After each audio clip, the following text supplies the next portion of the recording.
You may have my body, but you'll never have my heart on our wedding night. Victoria Blackwood lay in bed, turning her face away from me. With a cold, proud tone she delivered that line. I couldn't help but laugh. I tilted her delicate chin up and replied in a roguish tone, "Your body is all I want. What would I do with your heart?" "You bastard," she cursed, furious. My marriage to Victoria Blackwood, the heiress of the Blackwood family, was one of convenience. At the wedding, her soulmate Ethan Hayes stood guard at the entrance of the banquet hall, his eyes fixed on us as we exchanged rings. Victoria deliberately avoided his gaze the entire time, yet crystalline tears streamed down her face, splashing onto the magnificent dress. The great Miss Blackwood clearly had her heart set on someone else, but was forced to marry me. All because our two companies were in a tight partnership. For the sake of profit, our families arranged the marriage. And for Victoria to gain her freedom, she not only had to marry me, but also bear my child. To put it bluntly, our companies needed this child as a bond. The child was the main point. Our marriage was secondary. Victoria's so-called soulmate was Ethan Hayes. Ethan was fully aware of the arrangement and had even nodded in agreement. The plan was for them to get back together after our child was born. To me, the whole situation was absolutely insane, but with billions of dollars on the line for our two companies, I had to go along with it. That night, in our bridal suite, Victoria and I prepared to consummate the marriage. She lay on the bed, her beautiful eyes averted, refusing to meet my gaze. "You may have my body, but you'll never have my heart," she declared, her voice firm. I just laughed at her words. I lifted her chin. "Your body is all I want. What would I do with your heart?" I responded dismissively. "You bastard," my words didn't faze me, but they certainly got to her. She glared at me, her teeth clenched as if she wanted to tear me apart. I remained unbothered. Every word I'd said was the truth. Our marriage was founded on mutual benefit. Once the child was born, we would go our separate ways. I couldn't care less where she went. Ignoring the beauty's fury, I leaned down and savored every inch of her skin. Funny thing is, Victoria was once the object of my unrequited love. I had mustered all my courage to confess to her back then, only to be rejected flatly. And yet, here she was, lying in the same bed with me. As we made love in the villa's bridal suite outside, Victoria's soulmate, or rather, my wife's soulmate, Ethan Hayes, had followed us all the way from the wedding. Right now, he was standing outside the main gate like a statue, staring silently up at our bedroom window. I knew he was there, and so did Victoria. She let him keep his vigil, as if this was some grand gesture to prove their undying love. But who was this woman beneath me, with her hazy eyes and flushed cheeks, moaning a melody of passion? Victoria was completely lost in the moment, her head in the clouds, her hands unconsciously gripping mine as she surrendered to our intimacy. Loyal to her love? Heh, I didn't buy it. And the guy outside? The man who could watch his girlfriend marry someone else, knowing she would sleep with another man night after night until a child was conceived. What a real character. Did he truly love Victoria? I had my doubts about that too. Forget everything else. If my girlfriend were about to marry another man and have his child, I'd be long gone. Or if she gave me the slightest nod, I'd elope with her in a heartbeat. The world is what you make it. Who's afraid of whom these days? I would never let anyone force me into something I didn't want to do. In short, there's no way I'd stand by and watch my girlfriend spend her nights with another man. I just couldn't wrap my head around their logic. Or maybe there was another possibility. Maybe Ethan didn't love Victoria at all. Maybe he was only after her status and the Blackwood family fortune, which would explain why he didn't care about any of this. I'm a businessman, steeped in the reek of money. I'm used to analyzing people's motives through the lens of profit. Victoria, let's go again. The initial excitement hadn't faded. She was the girl I'd longed for in my youth, and now that my wish had come true, I couldn't contain the thrill. But afterward, something shocked me. After our passionate encounter, a crimson stain was visible on the pristine white sheets. I stared at it, my brow furrowed in disbelief. "Whoa, you've never slept with a man before?" I exclaimed in surprise. No wonder she had cried out like that at first. She was a virgin. But everyone said she and her devoted lover were madly in love, so what was this virginity all about? I have principles," Victoria sniffed, giving me a sideways glance. "I wouldn't just mess around with anyone before marriage." Pfft, I smirked, teasing her instinctively. "I don't believe you. You had it restored, didn't you? You You're the one who's restored. She was furious again, a mix of shame and anger. She grabbed my arm and bit down. I honestly didn't expect her to be a biter. Ouch, I believe you. I believe you let go. It actually hurt. After some coaxing, she finally released me. Later, I snuggled up close to her, unable to resist gossiping about her and her old flame. So if you weren't sleeping together, what did you two actually do? At this, Victoria seemed even prouder. Ethan and I have a spiritual connection. When we were together, it was mostly about emotional communication. He respects me, and he understands me. Not like you. All you see is money, and you're so rough with me. Okay, I admit I was a bit hasty earlier, but I had assumed the heiress was experienced, not a complete ingenue. My bad. Thinking back on my clumsiness, I felt a pang of regret. I'd been unfair to this innocent young woman. At the same time, my admiration for the guy outside grew. Not only had he never touched Victoria, but he could also stand by and watch her marry and sleep with me. His self-control was truly impressive. The two of them seemed to have reached a love so profound it transcended the physical, seeking only a union of souls, truly a love for the ages. I even started to discard my earlier suspicions about their financial motives, gradually coming to believe their love was real. I even found myself planning to personally hand Victoria over to Ethan after the baby was born, offering them my sincerest blessings. I didn't understand their logic, but I chose to respect it. Rumble. A clap of thunder suddenly echoed outside. Ethan is still outside. Victoria, who had been snuggling in my arms, quickly sat up and started dressing. It's about to rain, she said hurriedly. I have to go see him, tell him to leave. I was moved by their soulmate love. Hearing the rain begin to fall, I quickly reminded her. Put on another layer. Don't catch a cold. Oh, and remember to take an umbrella.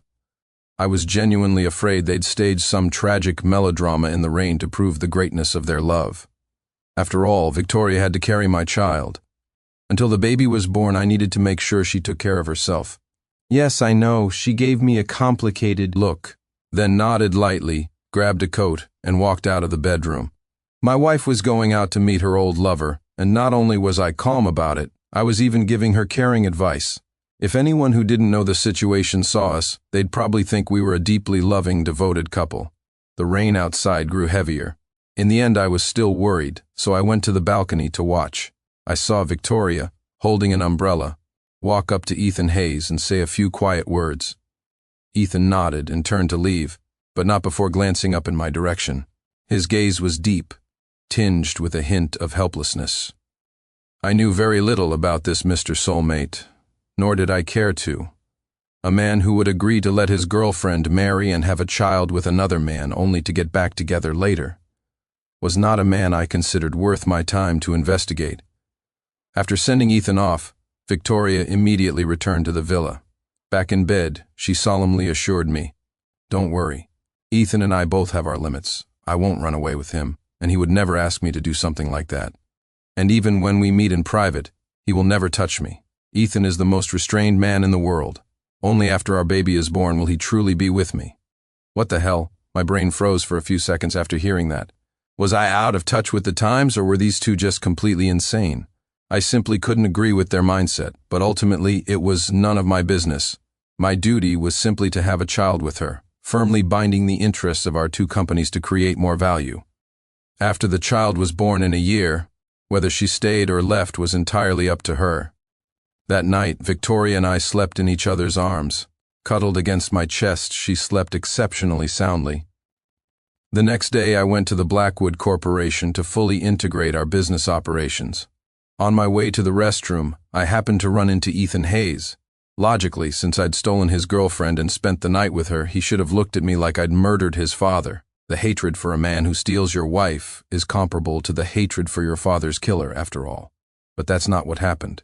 Ethan just clenched his fists, then scurried away from me as if he'd seen a monster. Being new to Blackwood Corp, most employees didn't recognize me. They started whispering about Ethan right in front of me. Hey, Team Leader Hayes is such a pathetic case. He worked so hard for the company, only to be dumped by the chairman's daughter. Yeah, he was with Miss Blackwood for so long, but in the end their social statuses were just too different. It never would have worked. Such a shame. I used to ship them so hard, but a guy as great as Team Leader Hayes won't have trouble finding a new girlfriend. It's the chairman's daughter who'll regret it for sure, missing out on a guy like him. Listening to their gossip, I realized how popular Ethan actually was at the company. And he sounded quite ambitious too, but in my eyes, a man who would agree to let his girlfriend marry another man first, have a baby, and then get back together, could not be considered a good man. No matter how excellent he was in other aspects, he failed my test. Anyway, I couldn't understand their way of thinking, and I couldn't shake the feeling that by simply following my family's arrangement, I had somehow unwittingly become the villain of the story. I mean, think about it. I was rich, handsome, and powerful, and I had stolen Ethan's girlfriend. If our story were a novel, I would be the archetypal villain keeping the main characters apart. Ethan would be the tragically tormented male lead, and Victoria the heroine entangled with the villain. In the future, after the male lead's heart is broken and he leaves, the heroine will have a sudden realization and launch a campaign of crazed revenge against me. Hiss. I shuddered as this melodramatic plot played out in my head. Life really is like a drama. Of course, this was all just my imagination running wild, not to be taken seriously. But some people seemed determined to cast me in that villainous role. At lunch, I took Victoria to a nearby restaurant. As a married couple, eating alone together is perfectly normal, right? I like to joke around. I told a joke during the meal that made Victoria giggle. But this scene was interpreted very differently by certain people. Ethan Hayes and several colleagues happened to walk in just then. Ethan stopped in his tracks, his fists clenched, staring intently at us. After a moment, he spun around and fled, as if he'd seen a viper. He looked completely wounded. I couldn't help but raise an eyebrow at Victoria across the table. She just shook her head and smiled. It's fine. Ethan will understand my ass. What I meant was, she needed to handle this, if necessary, send Ethan abroad for a while. Having him right under our noses pulling stunts like this was just annoying. After Ethan left, one of the women with him stayed behind and strode over to our table. She was strikingly beautiful, her looks easily rivaling Victoria's. Mr. Clark, you're doing this on purpose, aren't you? Is it fun for you to humiliate team leader Hayes like this? She accused. For fuck's sake, my brow furrowed instantly. Humiliate him. Was telling a joke a crime now? Who is she? I asked Victoria. Before Victoria could answer, the woman introduced herself. My name is Vivian Donovan. I'm a colleague of team leader Hayes. Just a colleague? Would a mere colleague stand up for him like this? Miss Donovan. I enunciated each word carefully. Normally, I wouldn't waste my breath on you, but since you've come over to accuse me, I have a couple of things to say. First, we are having a normal meal. We are not targeting anyone. Second, on what grounds are you accusing me? Or let me put it this way, who are you to Mr. Hayes? All I did was tell a joke, and I get accused. This was ridiculous, and if this Vivian was willing to fight his battles, she must have some connection to him. Hearing my second point, Victoria's expression hardened. Miss Donovan, you've crossed a line, she said, her tone equally sharp. Our business is none of your concern. It's not your place as an outsider to meddle. Both of our faces had turned cold. Vivian was speechless. I then waved over the restaurant manager. Manager, someone is harassing us here. The manager rushed over and began to escort Vivian away. That Clark guy, you dare treat me like this? Just you wait, she threatened before finally leaving. From her tone, she was clearly furious. Later, I had someone look into her. It turned out this Vivian Donovan was from the wealthy Donovan family of South Haven. The reason this heiress was at Blackwood Corp was apparently for Ethan Hayes. Furthermore, she was planning to leave Blackwood Corp and fund a startup with him. Could it be she's the devoted second female lead? After reading the background check on Vivian, I couldn't help but slip back into my melodrama plotline. In these angsty novels, there's always a second female lead to pick up the pieces of the male lead's broken heart. The more I thought about it, the more Miss Vivian Donovan seemed to perfectly fit the role. The days went by. Then Victoria found out she was pregnant. She intercepted me at the office, handing me an ultrasound report. I'm pregnant, she said with a relaxed smile. 3 weeks. I took the report, glanced at it, and did a quick mental calculation. 3 weeks ago was our wedding night. This child was most likely conceived then. Congratulations. You're going to be a father, she said again, her smile natural and easy. Congratulations to you too. My smile was just as natural. You're going to be a mother. In that moment, we weren't like husband and wife, but more like comrades in arms. Not far away, Ethan Hayes was watching us. his eyes a swirling mix of sorrow, helplessness, and other unreadable emotions. Vivian Donovan stood by his side. Hiss. Ethan took a deep breath, and the tension in his brow suddenly relaxed as if he had finally let go of his obsession. He turned to Vivian and, after a pause, asked, "Vivian, you said before that you'd be willing to fund a startup with me. Does that offer still stand?" Vivian's eyebrows shot up, a smile instantly lighting up her eyes. "Ethan, dear," she replied briskly, "it looks like you've finally seen the light." "Yeah," Ethan grunted in response. That very day, Vivian submitted her resignation to HR. Ethan, however, did not. He came directly to me and slapped his resignation letter on my desk. "Mr. Clark." He looked at me, a sense of relief in his voice. "I'm letting go. This is my resignation. It needs Victoria's signature. You get it signed for me, and I'll leave immediately. I'll never appear before you two again." His eyes were filled with the finality of departure. Logically, I should have been thrilled that he was leaving on his own accord, maybe even adopted a smug, triumphant attitude. After all, his presence at the company had always been an annoyance. But my actual reaction was completely different. Resignations go through HR. "I don't handle them here," I said coolly, glancing up at him. "HR will just give the report to Victoria, and she'll never agree to let me leave," Ethan explained hastily, a hint of pleading in his voice. In other words, he wanted my help to get Victoria's signature without her knowing. What a joke. Did he really think I was some kind of ruthless villain who would do anything to get ahead? "Mr. Hayes, I'll say it again." My voice turned cold. "I don't process resignations here. Go through the proper channels." With that, I pressed the button on my intercom. "Mr. Peterson, come to my office and escort this person out." Ethan's face turned ashen. He clearly hadn't expected me to be so uncooperative, and it caught him completely off guard. Sincere Clark, he clutched his resignation letter, his voice thick with resentment and hatred. It was the first time he had shown such strong negative emotion toward me. "You only won because you were born into it. You're nothing without that. If it weren't for your parents, I would never have lost." Just as he finished, Mr. Peterson opened the door. Ethan shot me a venomous glare and stormed out. I just smiled. I didn't bother telling him that I graduated from Stanford, that I'd started a company with friends in college and made tens of millions without a single dollar from my parents. Nor did I mention that my father had several illegitimate children, or that my uncle's sons were fierce competitors for the position of heir. I had fought for my current position. Nothing was handed to me, just like now. I had already anticipated his resignation. I even knew that he and Vivian planned to start an import-export trading company, leveraging the Donovan family's shipping advantages. With the Donovans backing them, the company was likely to be profitable. The moment I called my assistant, my mind was already calculating. Should I register a few investment firms and quietly inject capital into their new company? I could grab a majority stake, and in the end, they'd just be working for me. I fought my way up through family competition. I was different from an only child like Victoria, who was the designated successor. But there was no need to waste my breath explaining any of this to Ethan Hayes. Right now, he wasn't even worth my time. Not long after, Ethan somehow managed to get Victoria's signature and successfully resigned. After leaving Blackwood Corp., he and Vivian started their import-export company. They hit the ground running, signing several major deals in quick succession. As for Victoria, she seemed unaffected. Regarding Ethan's departure, she once told me happily, "Ethan has gone off to start his own business. By the time our baby is born, his business will be a success, and he'll be able to come and get me in style." But Ethan had already given up on her, and she was still living in a fantasy of her own making. I really didn't know whether I should be the one to burst her bubble. After she became pregnant, we were still intimate occasionally, but as her belly grew, we gradually stopped.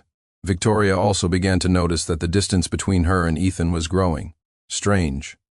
Staring at the chat window on her phone, where no new messages had been exchanged with Ethan for a long time, she finally realized that things were spiraling out of her control. "I can't believe it's been 3 months since I last saw or even texted Ethan," she murmured, lost in thought. I heard her. I walked over, sat down on the sofa next to her, and wrapped an arm around her, pulling her into my embrace. "Don't think about anything that makes you unhappy. My life's philosophy has always been to never waste energy on negative self-talk." Hearing this, Victoria seemed to realize something. She snuggled closer against my chest as if drawing warmth and affection from me. "Do you think Ethan and I will still get together?" she whispered. I knew that she probably already understood they had drifted apart. The plan to reunite after a year now seemed like a pipe dream. In my view, it had all been a ploy by her family to placate her love-struck mind. The one that got away, the first love. With the passage of time, those feelings always fade. If you can't forget, it's usually just because your current life isn't good enough. But I treated Victoria exceptionally well. I was patient. I supported her career. I was, by all accounts, an ideal partner for her. Besides, her many firsts, her first kiss, her first time being intimate were all with me. After we were married, to her, I was a memorable and ideal partner, a safe harbor for her heart, and a highly compatible physical match. It was only a matter of time before I replaced Ethan in her heart. Ethan, in fact, had seen this coming long ago. Ever since we got married, Victoria was always smiling whenever she was with me. Within a week, she had all but forgotten about Ethan. Her mouth might say she loved him, but her body was honestly leaning toward me. Her affections had been shifting ever since I came into the picture. It was because he saw all this that Ethan had left, completely dejected. Another 3 months passed. Victoria finally acknowledged the change in her own heart.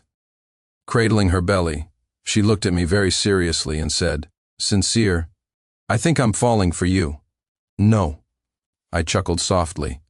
"The one you love is Ethan Hayes." "That's not right," she immediately denied it, then sighed, reminiscing. "Ethan and we were more like close companions. You could even call him my best guy friend. I'm an only child. My parents always taught me to be wary of opportunistic men who were after the Blackwood family fortune, so I was always guarded around guys.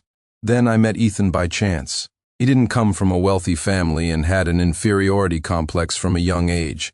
He always tried to avoid me at first, but the more he avoided me, the more interested I became, so I took the initiative to pursue him. Later, when he finally agreed to date me, he never dared to touch me. At this, Victoria gave me a playful smile and continued, "Actually, I lied to you. The reason I was a virgin before our marriage wasn't because I didn't want to, but because he refused. He said he had to wait until my parents approved of him before he could truly have me. He's too cautious, too concerned with what other people think. He'd beat himself up for ages over the smallest things. In that respect, you're completely different." The conversation suddenly shifted to me. A smile played on her lips as if she'd thought of something else. "You, on the other hand, are so shameless. You almost never care what others think, and you certainly don't get caught up in self-doubt. Since we've been together, I've had practically no worries. I just feel free with this incredible sense of carefree confidence." As she spoke, her smile brightened, and her eyes seemed to hold a galaxy of stars as she looked at me. She continued, "I admit it, I've been won over by your suave confidence. Now, I can't bear the thought of us separating." In short, she realized she didn't need Ethan after all and wanted to build a real life with me. A few months ago, she was swearing that I could have her body but not her heart. Now, she was willing to give me her heart as well. It might seem like a fickle turn of events, but in reality, the moment Victoria agreed to her parents' terms to marry me and have a child, the seeds of her separation from Ethan were sown. They just hadn't been able to see it at the time. Victoria watched me expectantly, clearly waiting for my response. "Okay," I responded calmly, then added in a gentle tone, "If you don't want to separate, then we won't. I'll be with you for the long haul." My stance was clear enough. After all this time together, I didn't see Victoria as some heartless woman who abandoned her first love. On the contrary, I felt the real problem was Ethan. From my few interactions with him, I found him not just cautious, but deeply insecure. When I first heard he'd agreed to let his girlfriend marry another man and have a child before getting back together, I thought his logic was bizarre. A man who loves so meekly doesn't earn respect. He just pushes his girlfriend further away. To put it bluntly, the root of the problem between him and Victoria was him. If he had been more resolute, if he'd acted like a man and firmly refused the arrangement, giving her the security she needed, they could have resisted together. Given how infatuated Victoria was back then, no one could have stopped them. You make your own destiny. You have to have a little fight in you, or you'll just end up as fish on someone else's chopping block. Based on all this, I thought Victoria's decision to leave Ethan and marry me was an extremely wise one, and so I was willing to try to build a real life with her. After that, Victoria and I grew closer, and her contact with Ethan ceased completely. As time went on, Victoria stayed home to focus on her pregnancy. She'd often sit on the sofa, gently stroking her growing belly, waiting for her husband to come home. Meanwhile, both the Clark and Blackwood families had subsidiary trading companies, and Vivian and Ethan were fiercely competing for their business. I turned a blind eye to it, letting them do as they pleased. At a business dinner one evening, I ran into Vivian and Ethan. "Mr. Clark, we meet again." Vivian, dressed in a strapless red gown and 10-centimeter stilettos, approached me with Ethan on her arm, raising her glass in a toast. When they first started their company, not only did Vivian provide the initial capital, but several investment firms also took notice and injected large sums of money. With this funding, they had managed to grow their company significantly in less than a year. Now their company, Starlight Trading, was valued at over $1 billion and was preparing for an IPO. They had achieved a fair amount of success. "Ms. Donovan, and you, Mr. Hayes. Long time no see." I raised my glass, lightly clinked it against hers, and offered a cool greeting. "I hear the Clark and Blackwood trading companies haven't been doing so well lately?" Vivian asked, a hint of smugness in her voice. "They're doing okay," I replied nonchalantly, my eyes scanning the room for someone I knew. Seeing my lack of interest, Vivian huffed. "Mr. Clark is as cold as ever," she said accusingly. "What, is the second daughter of the Donovan family of South Haven not worthy of a conversation with you?" I knew perfectly well that she was still holding a grudge from when I had her thrown out of that restaurant. "You jest, Miss Donovan," I said, my tone still flat. I offered a casual joke. "After all, I'm a married man. It's best to keep my distance from a beautiful woman like you." I was just trying to brush them off, but my words unexpectedly hit a nerve with Ethan. "Don't get too smug, Mr. Clark," he said, his face cold. "Believe it or not, after Victoria gives birth, all it will take is one phone call from me, and she'll come running back." I couldn't believe he was still so confident about his relationship with Victoria. He had no idea that now, Victoria couldn't fall asleep at night unless she was pressed up against me. And in less than 2 months, she would give birth. With a child to tie her down, she'd have even less time to be distracted by other men. This guy, Hayes, had a real talent for misjudgment. And as he said it, I clearly saw Vivian's face turn green with envy. Her hostility toward me seemed to vanish instantly. Vivian had put in the money, the effort, and the resources to help Ethan build his company. She'd obviously done it all because she wanted to be with him. I was tempted to remind Ethan to cherish the person by his side, but then I thought, it's not my problem. Victoria is waiting for me at home, if you'll excuse me. I couldn't be bothered to argue with them anymore. I downed my drink, placed the empty glass on a table, and walked away. From behind me, Ethan's taunts followed. "Victoria's heart will always be with me one day. She'll regret being with you and come back to me." Regret. Without turning back, I just smirked. Did he think this was some female-oriented web novel, where the heroine abandons her first love only to suddenly have regrets and go crawling back? What a dreamer. In the real world, as long as you're happy with your new partner, you don't think about the old one. I realized Ethan really was like the male lead in one of those novels, completely out of touch with reality. Their company's success was probably 90% Vivian's doing. A little over a month later, Victoria gave birth to a baby boy. "Hubby, look, our baby's nose, his mouth, his little ears. They're all just like mine, hee." Indeed, the child's entire face bore a striking resemblance to Victoria. She was completely immersed in the bliss of her new family. When she received a text from Ethan asking to get back together, she glanced at me, quickly typed a reply, and then held up her phone to me, her voice earnest as she pledged her loyalty. "Hubby," I rejected him. I glanced at the screen. Her reply was blunt. "Sorry, I'm not leaving Sincere. I'm going to be with him forever. You should find someone else to love." But just rejecting him wasn't enough. Right in front of me, she deleted Ethan's number from her phone. "I've deleted him," she promised again. "I will never have any contact with him again." Victoria's world now revolved around me. Ethan Hayes was officially a thing of the past. After that, Ethan seemed to go crazy, aggressively competing for our company's business at every turn. His and Vivian's company soon went public successfully, its market value multiplied several times over, approaching $10 billion. At another business dinner, a newly confident Ethan no longer spoke with his former restraint. His words were laced with barbs. "Sincere, that trading company you and the Blackwoods run together. It must be on the verge of bankruptcy by now, right?" In the past, such provocations usually came from Vivian. Ethan would only say something when pushed to his limit, and even then, his words lacked half of Vivian's bite.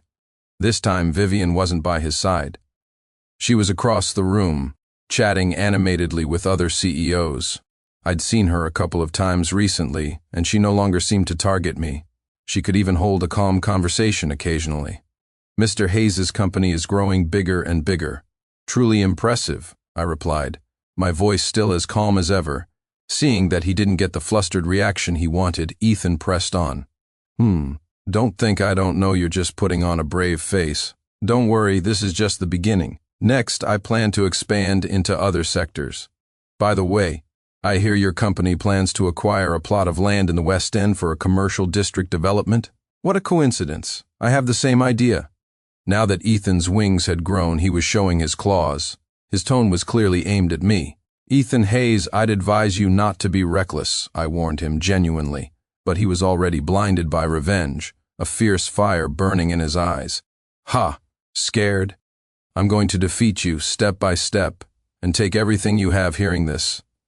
I just curled my lip into a slight smile and didn't pursue the topic. Across the room, Vivian's gaze kept flicking in our direction. When it landed on me, it would quickly dart away, her expression incredibly complex, a mix of resentment, unwillingness, and something else I couldn't quite decipher. As I was leaving the dinner, on my way home, Miss Donovan secretly intercepted my car, away from Ethan's sight. "We need to talk." She leaned down to the car window. The next second, the door opened, and she slid right in. The car started moving again.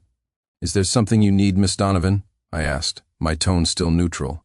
She looked at me with that complex expression, paused, and bit her lip before replying. "All right, I admit it, you've won."